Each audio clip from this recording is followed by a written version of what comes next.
General رانی اصل میں کون تھی اور کیا واقعی ان کے پاس مجیب الرحمان، بھٹو، یحییٰ خان کی خفیہ ٹیپس تھیں؟ 5 اسٹار ہوٹل میں مخملی بستروں پر لیٹنے والی اقلیم اختر رانی کس مشہور سیاست دان کے بھینس کے طبیلے میں رات گزارنے پر مجبور ہوئیں؟ جنرل رانی کو پاکستانی ہسٹری کی ویلن خاتون تو بتایا ہی جاتا ہے، لیکن آج ہم آپ کو بتائیں گے کہ جنرل رانی نے اپنے انٹرویو میں خود پر لگے الزامات کا کیسے دفاع کیا تھا۔ کیا آپ جانتے ہیں کہ جنرل رانی MNA کیوں بننا چاہتی تھیں؟ اور ہاں، جنرل رانی نے محترمہ بینظیر بھٹو کے ساتھ نون لیگیوں کے غلط رویوں کو مکافات عمل کیوں کہا؟ تو دوستو، آج کی ویڈیو میں پاکستان کے سیاسی حلقوں میں جنرل رانی کہلائی جانے والی بیگم اقلیم اختر کے بارے میں دلچسپ فیکٹس آپ تک شیئر کیے جائیں گے۔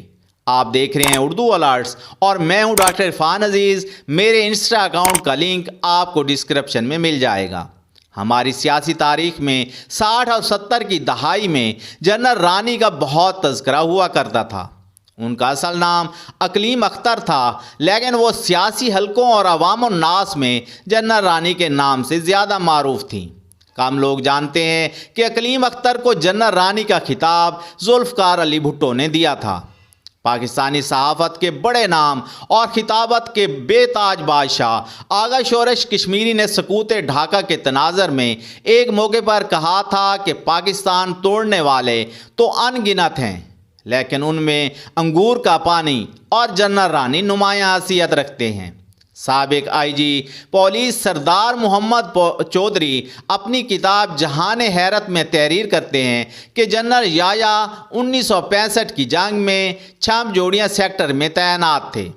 اس وقت محاذ جنگ پر گولوں کی گھن گرج سے اکتا کر تھوڑا وقت نکال لیتے اور اپنے الجھے ہوئے ذہن کو تازگی بخشنے کے لیے فوجی ہیلی کاپٹر میں جنرل رانی سے ملنے چلے جایا کرتے تھے۔ جنرل رانی کس قدر طاقتور خاتون تھیں، اس کا اندازہ آپ یوں لگا لیں۔ 60 کی دہائی سے لے کر 70 کے اوائل تک جنرل رانی کو پاور کوریڈور تک رسائی حاصل تھی۔ مارچ 1969 سے دسمبر 1971 تک وہ پاکستان کی سیاست کی سب سے طاقتور خاتون سمجھی جاتی تھیں۔ اگرچہ ان کے پاس کوئی بھی سیاسی عہدہ نہ تھا اور نہ ہی وہ جنرل یحییٰ خان کی شریک حیات تھیں، لیکن پھر بھی انہیں انڈائریکٹلی پاکستان کی خاتون اول سمجھا جاتا تھا۔ راؤ رشید کی کتاب جو میں نے دیکھا کا مطالعہ کریں تو معلوم ہوگا کہ جن دنوں مشرقی پاکستان میں خانہ جنگی عروج پر تھی اور ملک ٹوٹنے کو تھا، ایسے حالات میں صدر پاکستان آغا محمد یحییٰ خان جنرل رانی اور دیگر خواتین کے ساتھ پشاور والے بنگلے کے سوئمنگ پول میں انجوائے کر رہے تھے۔ راؤ رشید لکھتے ہیں کہ میں یہ سب کچھ دیکھ کر سوچتا رہا کہ اب ان حالات میں پاکستان کو خدا کے سوا کوئی اور نہیں بچا سکتا۔ سقوط ڈھاکہ کے بعد ذوالفقار علی بھٹو پاور میں آئے تو جنرل رانی کا ڈاؤن فال شروع ہوا اور جنرل رانی مفرور اشتہاری ملزموں کی طرح جا بجا چھپتی پھرتی رہیں۔ جنرل رانی بتایا کرتی تھیں کہ جنرل یحییٰ سے میری دوستی کو غلط رنگ دیا گیا، بھٹو نے بڑی چلاکی سے ہماری پاکیزہ جذبوں کا مذاق اڑایا اور اس نے پاکیزہ ہستیوں کو بدنام کروایا۔ مجھے جنرل یحییٰ کے خلاف سلطانی گواہ بننے کو کہا گیا، لیکن میں نے غداری کرنے کے بجائے ہماری دوستی کو ترجیح دی۔ انکار پر مجھے قید و بند کی صحبتیں تک برداشت کرنا پڑیں۔ اقلیم اختر المعروف جنرل رانی لاہور میں اپنے چاہنے والوں سے پناہ کی درخواست کرتی رہیں، لیکن کسی نے اس پر ترس نہ کھایا۔ پھر ایک شب آغا شورش کشمیری کی دہلیز پر آن کھڑی ہوئیں۔ جنرل رانی نے شورش کشمیری کی بیگم صاحبہ سے کہا، مجھے پناہ چاہیے، میں ایک مظلوم خاتون ہوں، مجھے زمانے نے دھتکار دیا ہے۔ اس موقع پر آغا شورش کشمیری جنرل رانی سے کہنے لگے، میں تمہیں اپنے یہاں زیادہ دیر تک پناہ نہیں دے سکوں گا۔ پھر جنرل رانی نے وہ رات شورش کشمیری کے گھر کے عقب میں بھینسوں کے لیے بنے ایک چھپر کے نیچے گزاری اور صبح ہوتے ہی وہ چل دی۔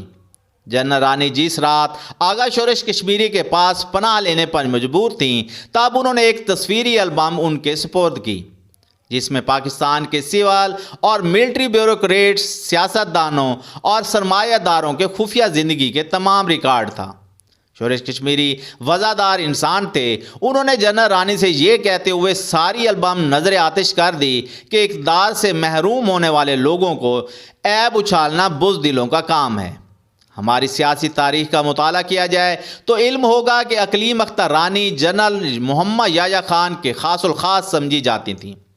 پیر صاحب نے دیکھا کہ جنرل رانی نے حکومتی ایوانوں سے لے کر بیوروکریسی تک سب کو اپنا گرویدہ بنا لیا. سابق آئی جی پنجاب سردار محمد چودھری کی کتاب جہان حیرت میں جنرل رانی کے حوالے سے کئی قصے کہانیاں تحریر ہیں. ایسی بہت سی داستانوں کے سردار محمد چودھری ایوان صدر کے سیکورٹی انچارج ہونے کے بنا پر گواہ تھے.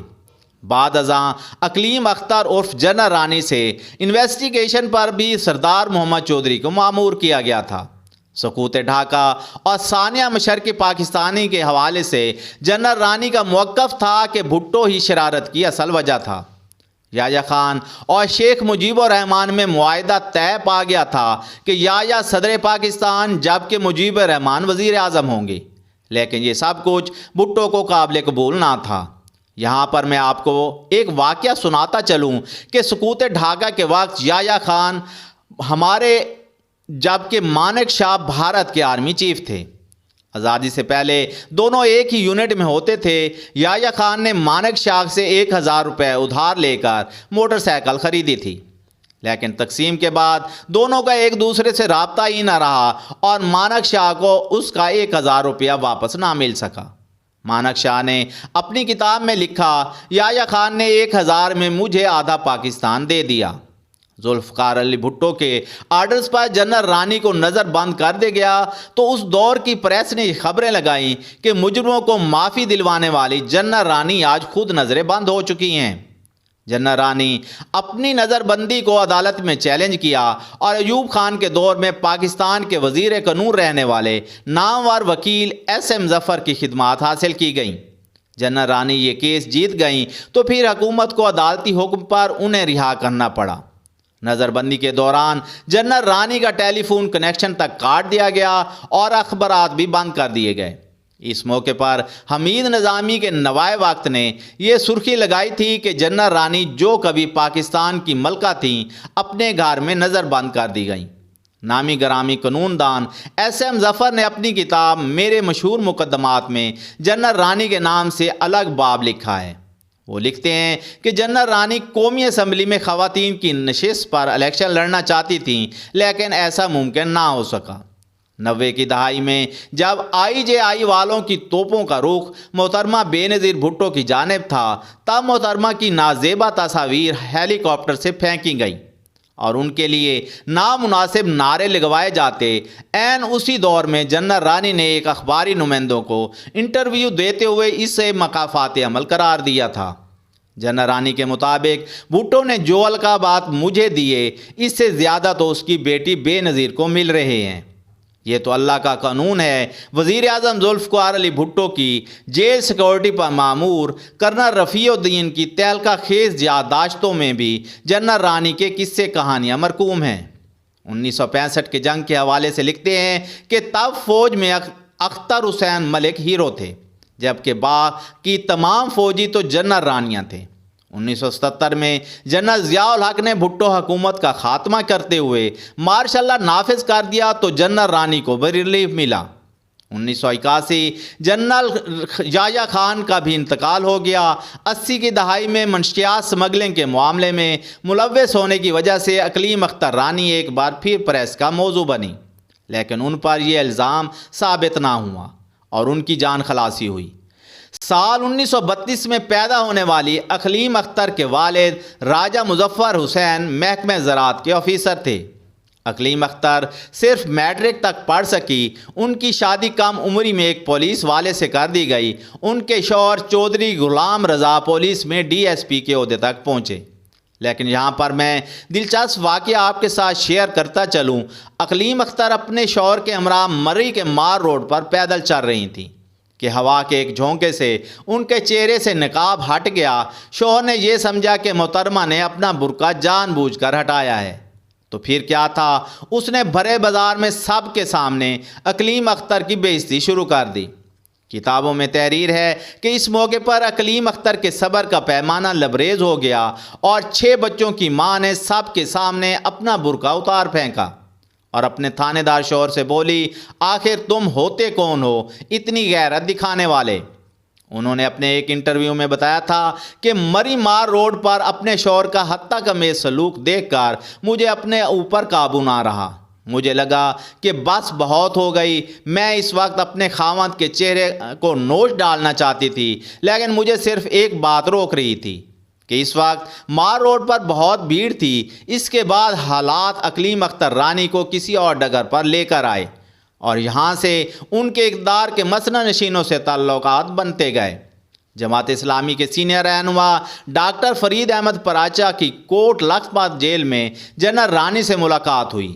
جنرل رانی نے فرید پراچا کو بتایا، میرے پاس بھٹو اور یایا کی ملاقاتوں کی ایک ایسی ریکارڈنگ موجود ہے جو ثابت کر سکتی ہے کہ سکوت و ڈھاکہ کا ذمہ دار نہ مجیب ہے نہ یایا، بلکہ صرف بھٹو نے۔ جنرل رانی ہمیشہ یایا خان کو سادہ دل اور بھولا بھالا قرار دیتی اور کہتی کہ بھٹو نے مجھے جیل میں اس لیے ڈالا کہ میرے پاس اس کی اور یایا خان کی گفتگو کی کیسٹ ہے۔